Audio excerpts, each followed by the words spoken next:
আমরা দেখেছি অনেকে আঙ্গুল ফুলে কলা গাছ হয়েছে, বিভিন্ন মিডিয়াতে এসেছে। এটা কিন্তু অসত্য নয়।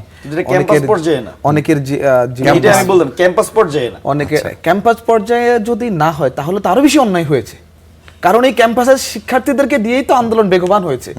যারা আঙ্গুল ফুলে কলা গাছ হয়েছে, ওয়েস্টার্নে যাচ্ছে, রেডিসনে মিটিং করতেছে, ইফতার পার্টি কন্টিনেন্টালে করতেছে, এই যে কাজগুলো করতেছে, এটা তো তাহলে তাদেরকে তাদের অধিকারকে, যারা সাধারণ শিক্ষার্থী বা আবুল বাকার মজুমদার বলছে তারা খেতে পারছে না, তারা এখনো অ্যাফোর্ড করতে কষ্ট হচ্ছে, তাহলে তাদের তো প্রতি তো অন্যায় হয়েছে। তারা এই ধরনের নেতৃত্ব তো বাংলাদেশের জন্য আগামী দিন হুমকি।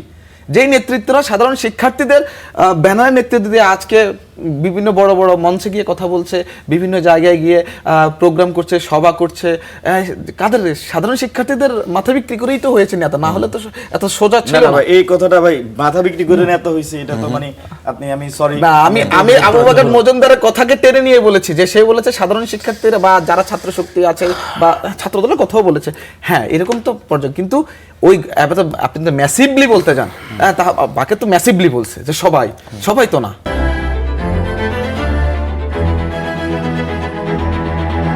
যারা নাহিদ ইসলামের কাছের লোক, যারা আসিফ মাহমুদের কাছের লোক, যারা মাহফুজ আলমের কাছের লোক ছিল, বা যারা আরো যাদের দায়িত্বশীল জায়গায় যারা গিয়েছে তাদের কাছের লোক যারা আছে, তারা কিন্তু ঠিকই অনেক কিছু করে ফেলছে, এবং তাদের নামে বিভিন্ন রিপোর্টও আমরা সোশ্যাল মিডিয়াতে ভাসছে দেখছি, এবং সাধারণ পিএসও 400 কোটি 300 কোটি টাকার দেনা আছে। আবার সার্জিস আলমের শ্বশুর বিয়ে হয়েছে কয়েকদিন কোত্থেকে এনে বিচারপতি হয়ে গেছে, এগুলো তো এক্সাম্পল ক্রিয়েট করেছে দেখেই তো এই প্রশ্নটা রেজ হয়েছে, আর আপনি আবুল বাকার মজুমদারকে করেছেন।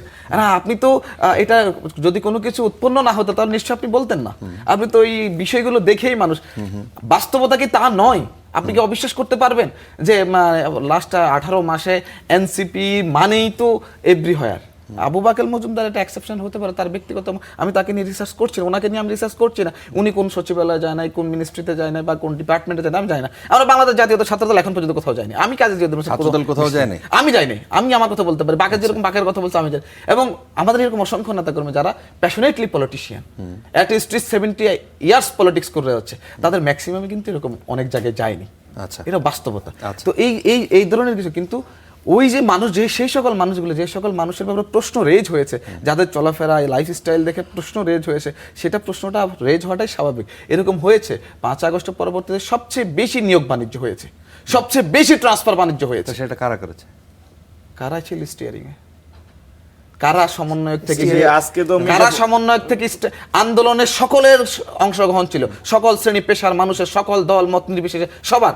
কিন্তু সরকার গঠনের যেই পর্যায়ে, সেখানে সমন্বয়ক থেকে তো 3 জন উঠে গিয়েছে। ওখান থেকেই তো আপনি আসেন, অ্যানোমালিস গুলো তো ওখান থেকেই হয়েছে। দেখেন না আপনি সকলের সবকিছু ঘাটাঘাটি করলে তো আমরা তো বিভিন্ন সময় বিভিন্ন কিছু দেখেছি। আমি তো একটা উদাহরণ দিয়েছি, দেখেন সমন্বয়কের শ্বশুরও সরাসরি বিচারপতি হয়ে গেছে। তো এরকম তো অনেক কিছু ঘটেছে, এই ঘটনাগুলোর প্রেক্ষিতেই তো আপনার প্রশ্নটা আসছে।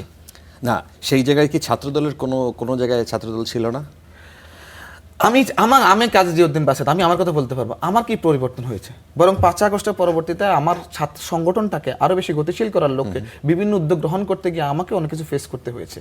এরকম আমাদের যারা 17 বছর রাজনীতি করেছে, রাজনীতিটাকে প্যাশনেটলি নিয়েছে, যাদের জীবন যৌবন সবকিছুই দিয়ে উৎসর্গ করে দলের জন্য, দেশের জন্য কাজ করেছে, তাদের সকলের কিন্তু এরকম।